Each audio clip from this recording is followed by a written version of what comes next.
नमस्कार दोस्तों। आज एसआई का एग्ज़ाम हुआ है, ठीक है। तो आज हम इसी वीडियो में शिफ्ट 1 और शिफ्ट 2 के क्वेश्चन पेपर को डिस्कस करेंगे, ठीक है। मतलब क्वेश्चन पेपर तो कहाँ मिला, वही बच्चों से जो रिव्यू मिला है, तो तभी मैंने आज थोड़ी लेट वीडियो डाली है कि मैं दोनों को इकट्ठा ही एनालाइज करके डालूँ।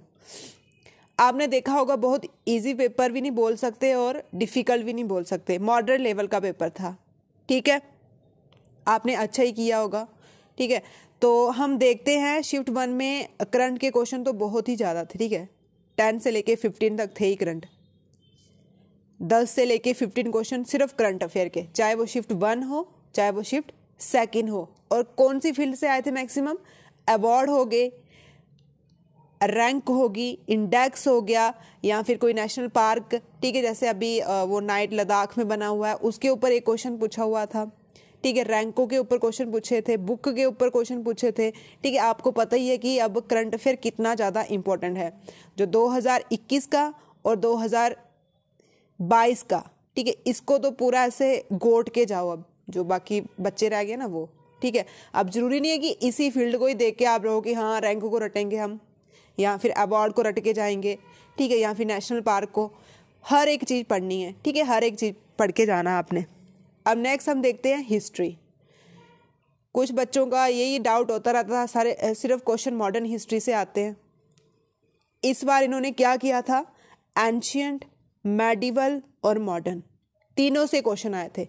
एंशियंट में आपने इंडस वैली सिविलाइजेशन देखी, ठीक है, उसके पूछे हुए थे जैसे अखनूर में, ठीक है। अखनूर में कौन सा एरिया आता है? आपको पता है कि नॉर्थ में मांडा आता है ना, और वेस्ट में सुत्रोकी आता है, और साउथ में आलमगिरी आता है, महाराष्ट्र में पड़ता है, ठीक है। तो दिमाबाद आता है, ठीक है। ये मतलब आप इसको अच्छे से पढ़ लेना इस टॉपिक को, और जैनिज्म बुद्धिज्म को भी अच्छे से पढ़ लेना। अभी क्वेश्चन तो नहीं आया उसमें से, पर क्वेश्चन बन सकता है। और जो खुशान डायनेस्टी है, ठीक है, उसका तो प्रीवियस ईयर जो पेपर हुआ था उसमें भी इंडो ग्रीक के बारे में पूछा था। अब इसमें पूछ लिया था कि फर्स्ट बंदा कौन था जिसने गोल्ड कॉइन को इशू किया था, है ना, उसी से पूछा हुआ है क्वेश्चन फिर से, ठीक है। और मेडिवल हिस्ट्री में देखें तो दिल्ली सल्तनत के फर्स्ट शिफ्ट में भी उसी का क्वेश्चन और सेकंड शिफ्ट में भी उसी का क्वेश्चन। अब उन्होंने स्लेव डायनेस्टी का पूछा हुआ है कि स्लेव डायनेस्टी को किसने फाउंड किया? वो किया था कुतुबुद्दीन ऐबक ने। क्या पता नेक्स्ट टाइम ऐसे पूछ सकते हैं कि स्लेव डायनेस्टी का क्या नाम है? इल्वरीन डायनेस्टी। और सेकंड शिफ्ट में पूछ लिया था कि लाखा बख्श किसको बोलते हैं, है ना, तो ये भी इसी डायनेस्टी से पूछा था, कुतुबुद्दीन को ही बोलते थे लाखा बख्श, ठीक है। अगर आपने हमारी एमसीक्यू की वीडियो देखी होगी, मैक्सिमम पोर्शन तो इसी से, जो मॉक टेस्ट दिए होंगे तो इसी से ही कवर हो जाएगा, ठीक है। 90% तो कवर हो ही जाएगा, ठीक है। और नेक्स्ट क्वेश्चन था पृथ्वीराज चौहान से पूछा हुआ था, उसकी बैटल को भी देख के जाओ, अच्छे से पढ़ के जाओ उसको भी, ठीक है। और अब मॉडर्न में हम चलते हैं। तो मॉडर्न में वायसराय 905 में कौन वायसराय था?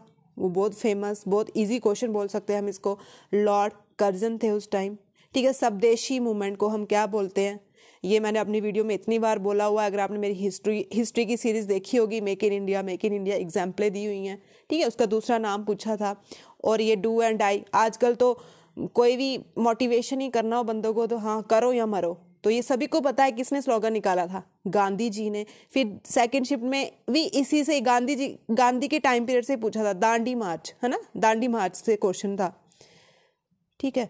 तो अब आपको तो पता ही चल रहा होगा, जो एग्जामिनर है वो ना ही एंशियंट को छोड़ रहा है, ना मेडिवल को छोड़ रहा है, और ना ही मॉडर्न को छोड़ रहा है, तीनों को बैलेंस करके चल रहा है आपने, ठीक है। अब जरूरी ये नहीं है कि उन्होंने स्लेव का पूछा था नेक्स्ट टाइम भी वो स्लेव का ही पूछे, ऐसा नहीं है। अब आते हैं हम जियोग्राफी में तो यूनिवर्स में पूछा, फादर ऑफ जियोग्राफी, ठीक है। मतलब एस्ट्रोनॉमी को जो स्काई होता है वो काला क्यों दिखता है? एटमॉस्फेयर नहीं होता वहाँ पे, स्कैटरिंग नहीं होती, तभी दिखता है, ठीक है। कॉमन सेंस की बात है ये, इतनी जियोग्राफी तो आती है आपको, है ना। और रिवर बोलगा, ये वर्ल्ड जियोग्राफी का क्वेश्चन। और पूछा यूक्रेन के बारे में, यूक्रेन आपको पता ही है कि ब्लैक सी करता है वहाँ पे, इसकी सिटी पूछी हुई थी, कौन सी सिटी है, तो आपको पता है कि इसके सराउंडेड कौन सी रिवर है या कौन सा सी है, ठीक है। तो इसको देख लेना अच्छे से, वर्ल्ड जियोग्राफी को। और भी बहुत से क्वेश्चन थे, जैसे क्रॉप के बारे में पूछा था, जो डेक्कन प्लेट्यू है और जो मालवा प्लेट्यू है, इन दोनों में कौन सी कॉमन क्रॉप ग्रो करते हैं? तो यहाँ पे स्पेशली कौन सी क्रॉप होती है? कॉटन। क्यों? क्योंकि यहाँ पे ज़्यादा ब्लैक सॉइल होती है। ठीक है। और जैसे ठीक है, नेक्स्ट देखो, उन्होंने पूछा था रोहतांग पास कहाँ पे है? ये आप सभी को पता होगा, यहाँ पे बहुत बड़ा हमारा वो ब्रिज भी बना है, अटल सेतु। ठीक है, तो ये हिमाचल प्रदेश में है। और उसके बाद वेस्टर्न घाट की हाईएस्ट हिल, ठीक है, हाईएस्ट पीक कौन सी होती है वो पूछी थी, वो होती है अनाई मुंडी। ईस्टर्न की महेंद्रगिरी होती है। अब नेक्स्ट को अगर वो अरावली की पूछ लें तो अरावली की कौन सी होती है? वो थी गुरु शिखर। ठीक है। और एक आपने देखा होगा डायनेस्टी से क्वेश्चन पूछा हुआ था इसकी एंशियन की, होसला डायनेस्टी को किसने फाउंड किया था? Very important. ये क्वेश्चन कैसे आया हुआ है? अभी रिसेंट नॉमिनेट किया है, होसला डायनेस्टी ने मंदिर बनाए हुए हैं केरला में, तो उसको नॉमिनेट किया है यूनेस्को की हेरिटेज। तो उसी से देखो ये करंट में चल रहा है और इसका स्टैटिक डाल दिया उन्होंने, किसने फाउंड किया है ऐसे पूछा हुआ है। ठीक है, और भी बहुत से क्वेश्चन थे। अब ठीक, कैरोलिसिस फोर्सेस के ऊपर आया हुआ था। ठीक है, एटमॉस्फेयर पे पूछा हुआ था कि जो ओजोन लेयर है कौन से एटमॉस्फेयर लेयर में आती है? वो स्ट्रेटोस्फेयर में आती है। ठीक, और उसके बाद पॉलिटी भी बहुत ज़्यादा इजी थी। प्रीएम्बल में पूछा हुआ सीधा सैक्रोलिज्म का मतलब, ये आपको पता ही है, सैक्रोलिज्म हर धर्म जहाँ इकट्ठे होकर रहते हैं वो मतलब है। फंडामेंटल राइट से पूछा है आर्टिकल 19 राइट टू फ्रीडम्स और आर्टिकल 32 राइट टू रेमेडीज।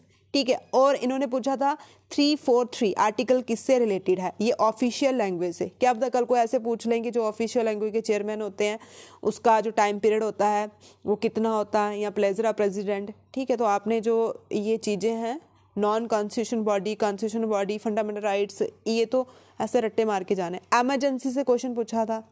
ठीक है, फाइनेंशियल एमरजेंसी हम कब तक लगा सकते हैं? ठीक, एक ज्योग्राफी का क्वेश्चन था कि अमरकंटक प्लेट्यू से कौन सी रिवर ओरिजिन होती है? अगर आपने एमसीक्यू सीरीज देखी होगी तो इतनी बार बोला है नर्मदा जो बेस्ट फ्लो करती है। ठीक है, उसके बारे में इतनी बार बताया हुआ है। अब हम नेक्स्ट देखते हैं Jammu Kashmiri organisation, very important. जो हमने ये वीडियो डाली है सारे क्वेश्चन सेक्शन है यहीं से, सेक्शन 41, सेक्शन 17 और लद्दाख कौन से एरिया में आता है वो। ठीक है, ये बजट हो गया, ये लेजिस्लेटिव असेंबली का हो गया। ठीक है, लद्दाख तो आपको पता ही है उसकी डिस्ट्रिक्ट कौन सी है। ये बहुत मतलब इतने ज़्यादा क्वेश्चन नहीं पूछे थे रीऑर्गेनाइजेशन के, 3 क्वेश्चन थे या 3-4, और इकोनॉमिक के भी इतने ज़्यादा क्वेश्चन थे नहीं थे। स्कीम्स वगैरह पूछी थी कौशल वाली, और नरेगा का शायद मनरेगा का पोर्टल पूछा हुआ था। इतने इकोनॉमिक से भी 2-3 क्वेश्चन ही आए थे, ज़्यादा नहीं आए थे। ठीक है, अब इन्वायरमेंट से देखो तो एग सीटू से क्वेश्चन। एग सीटू आपको पता ही है, जिसको हम जैसे इधर से उठा के हमें बाहर की आर्टिफिशियल फैसिलिटी में रखा जाए। ठीक है, वहाँ पे खाना छाना दे, जिसे जूलॉजिकल पार्क होते हैं। अब मैंने यहाँ पे ज़्यादा एक्सप्लेन नहीं करना है, ऐसे बता रही। जूलॉजिकल पार्क, बोटेनिकल गार्डन, वो आते हैं एग सीटू में। ठीक है, उसके रिलेटेड था। कोटो प्रोटोकॉल किसके रिलेटेड है उस पर क्वेश्चन था। ठीक है, कोटो प्रोटोकॉल किस पे रिलेटेड है वो। अब नेक्स्ट टाइम क्या, लास्ट टाइम किस में पूछा था? मॉनिट्रियल प्रोटोकॉल, जो ओजोन लेयर पे था। ठीक है, ओजोन लेयर डिप्लीशन को कम करता है, और कोटो प्रोटोकॉल ग्रीन हाउस गैसेस को। ठीक है, अब नेक्स्ट टाइम कोई और ऑर्गेनाइजेशन पूछ सकते हैं। और COP 21 कहाँ पे हुई थी वो पूछा था, करंट का क्वेश्चन। ठीक है, EVS के भी बहुत अच्छे क्वेश्चन पूछे थे इन्होंने। और फिर आता है हमारा इंग्लिश का, तो वही एंटोनियम सिनोनियम से question, paragraph, jumble words, tense, preposition, ये तो सारे पढ़ लेना। 10-11 क्वेश्चन आए थे इसमें से। कंप्यूटर बहुत अच्छा, मतलब बेसिक कंप्यूटर पूछा था, जैसे फुल फॉर्म USB की फुल फॉर्म पूछी थी इन्होंने, और CAD की फुल फॉर्म पूछी थी, कट का शॉर्टकट की पूछा, पेस्ट का शॉर्टकट। वेरी इजी पेपर था कंप्यूटर का। ठीक है, एज कंपेयर मतलब प्रीवियस ईयर से बहुत ईजी था, इतना मुश्किल नहीं था। और अब आता है मेंटल एबिलिटी रीजनिंग के क्वेश्चन थे 10-12, हर एक सेक्शन को टच किया था। वेन डायग्राम हो, सैलोगिज्म हो, या फिर डाइस के क्वेश्चन भी पूछे थे, number system, coding decoding, blood relation, Venn diagram, मतलब हर एक चीज़ को उन्होंने कवर किया था। और मैथ्स में line graph, bar graph, BODMAS का क्वेश्चन, प्रॉफिट लॉस का क्वेश्चन था। ठीक है, एवरेज के क्वेश्चन। अब नेक्स्ट में क्या होता है, परसेंटेज के पूछ लें। ठीक है, तो और डे के बारे में भी, ठीक है, जैसे बैटलैंड day, criminal day, corruption day, पता नहीं कौन कौन से डे, ठीक है। ये फ्रेंड्स मैं अपने चैनल को प्रमोट नहीं कर रही हूँ, लेकिन आपने खुद जिन बच्चों ने पढ़ा होगा, मेरे एमसीक्यू किए होंगे, इस चैनल से एमसीक्यू किए होंगे, उनको बहुत बेनिफिट रहा होगा इस,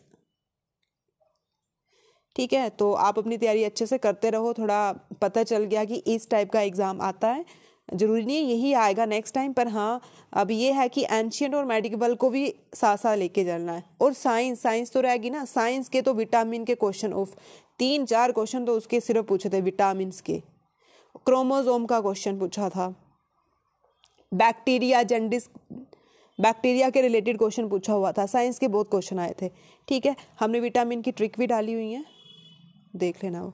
थैंक यू फ्रेंड्स।